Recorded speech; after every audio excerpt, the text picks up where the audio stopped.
Kasi po mga kasenyor, pagka hindi nakapaglalakad, nararamdaman talaga yung malaki pinanghihina ng mga tuhod tsaka yung katawan.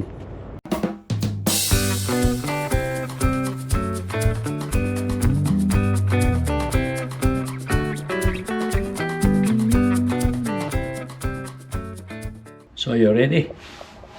Okay, here's my son. Yeah. Okay.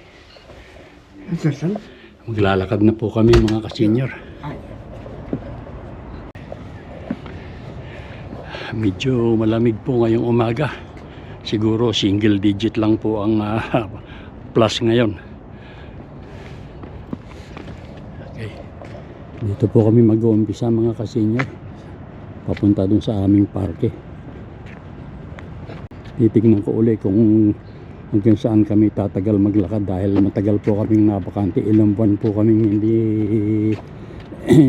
nakapaglakad dahil nga delikado sa maraming yelo sa sidewalk.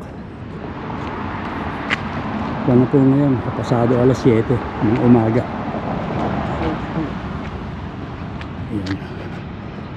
Ayan.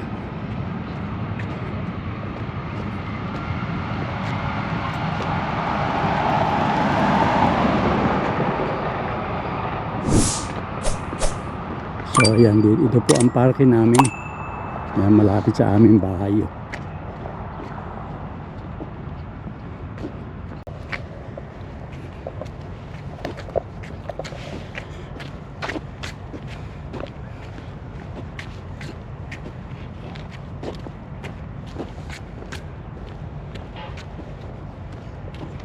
Yan nga po, kung mapapansin niya ninyo, ayan, nakakakuha na yung mga kahoy. Ayan, may mga bulak, may mga dahon na. Oh. Ayan, nagsusupling na. Oh. At yun naman pong damo dito sa parke namin, berde na rin. Oh. Pagka sasabon na yung kukuha na, mamumulaklak na mga dandalayin dyan. Kasi po mga kasenyor, pagka hindi nakapaglalakad, nararamdaman talaga yung malaki pinanghihina ng mga tuhod tsaka yung katawan. Kaya pinipilit kong kahit makapag-umpisa uli ng paglalakad. Ito na po anak ko ganun din. Bata ito pero malaki na po, binibigat ng timbang. Siguro mga kasenyor, doon kami gagawin kung makakaya namin, doon kami gagawin muna sa gawin nila ng mother ko. Iikot lang muna kami, hindi ko namin kaya yung dati kong ginagawa na sa itaas nung mga 4-5 kilometro po yun. Baka po nag-uumpisa pa lang kami, sa malapit lang muna kami mag-tatry. So ayan po yung parke namin, yung laruan ng mga bata. Wala pang naglalarong mga bata.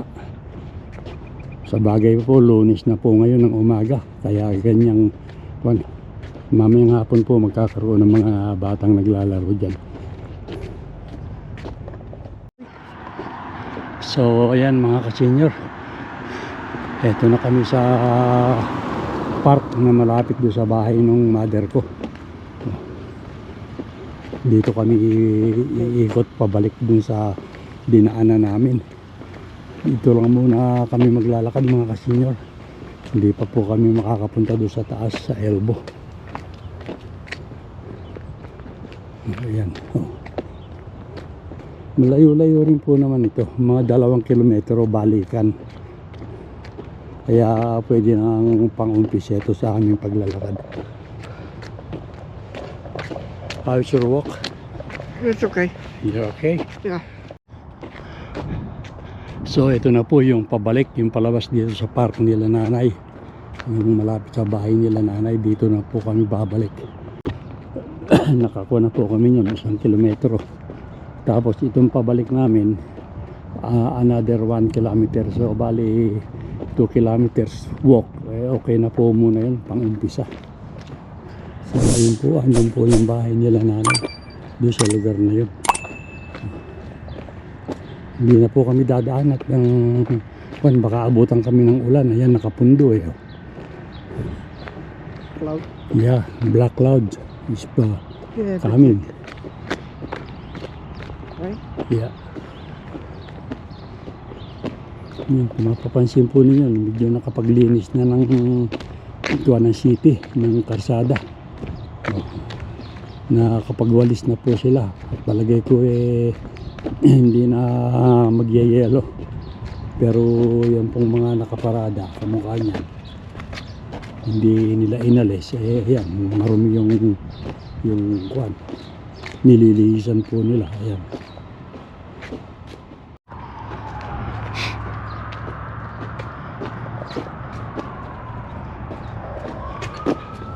So ayan po mga kasenyor, at kami pabalik na ng anak ko. Ayan.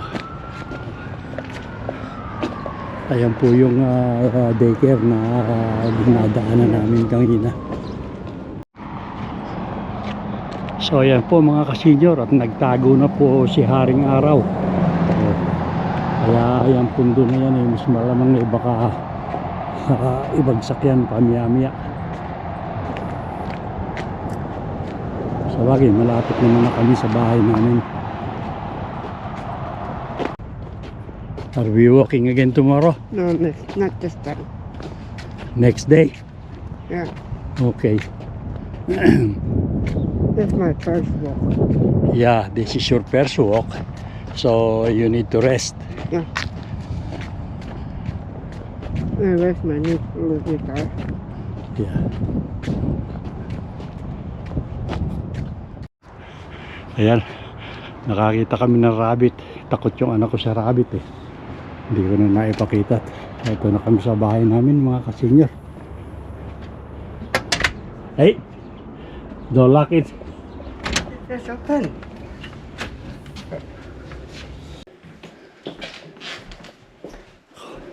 Parang mag-snow ah. Hindi. Ayan, mag-aalas 8 na. Oh, sige mga kasenyor, at kami kakain muna ng gyuro na almusal bago ako maggawa sa garden.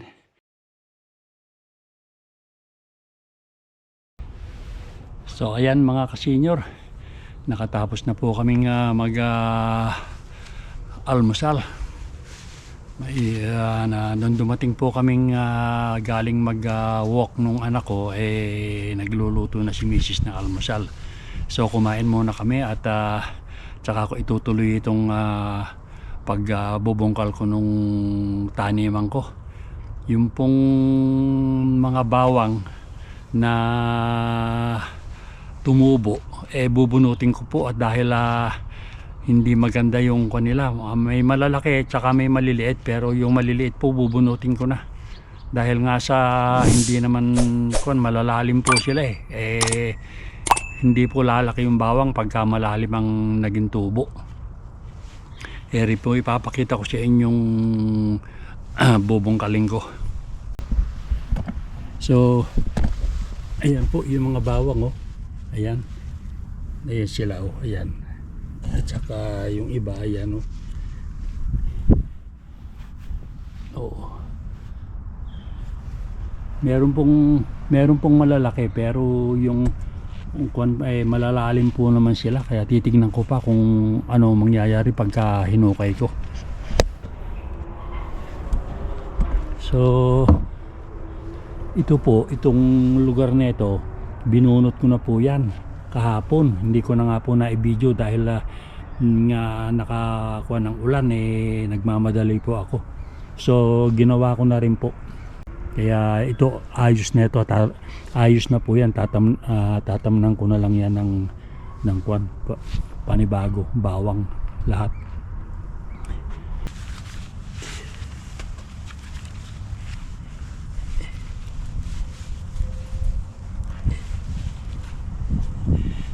Inaalis ko na rin ito mga kasenyor, mga damo.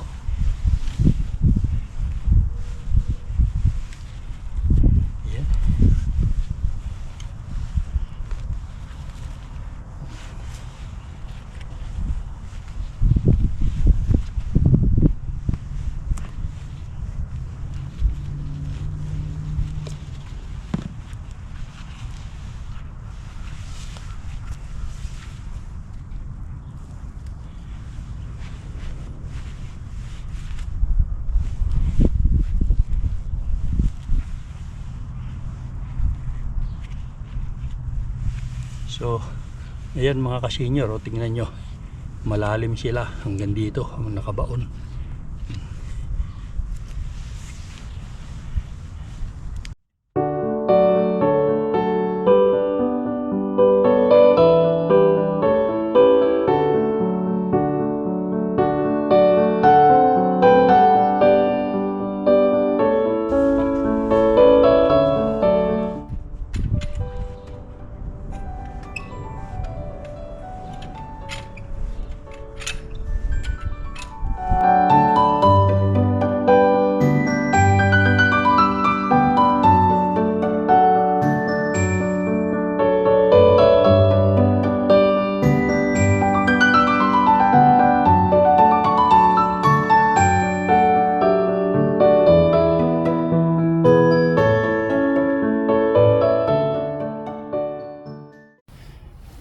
Oh, yan mga kasenyor, na bungkal ko na. Pero ang napansin ko, matigas yung lupa. Oh, ayan. Kaya hahaluan ko nitong pampabuhaghag. Ito. Yan mga kasenyor. Pitmus, yan. Yan tira ko pa nung nakaraan ng isang summer. Hindi ko na naubos lahat, so dito ko ilalagay, hahaluan ko para mabuhaghag ng konti yung lupa. Baka lagyan ko na rin ng kaunting animal manure, kung sheep manure yata yun, kung cow manure. Binili ko rin nung nakaraang buwan, nung nakaraang summer. Oh, sige po mga kasenyor, at sasabugan ko na ito bago tuluyang bumagsak siguro itong ulan. Oh, hindi maganda ang forecast ngayon Medyo malamig magtrabaho, pero nakakatakot nito, hindi pwede siguro magtanim dahil nga pagka ito bagong tanim at nalagyan ng snow, siguradong patay ito. Kaya ang gagawin ko na lang muna mga kasenyor, ayusin ko itong mga plat na tatamnan ko.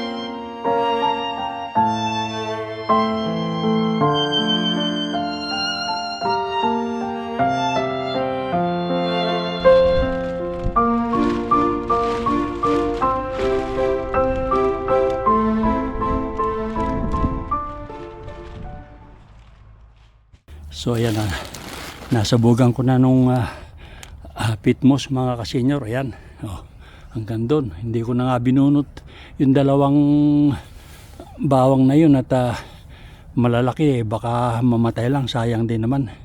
So ayan, tapos ito naman yung ihalo ko. Ayan, composted manure. Ayan, tira lang ito mga kasenyor nung nakaraang summer. So dito ko na rin ilalagay para tumaba-taba naman ng konti yung lupa. At pagkatapos kong mailagay ito, hahaluin ko nitong aking mini rotavator.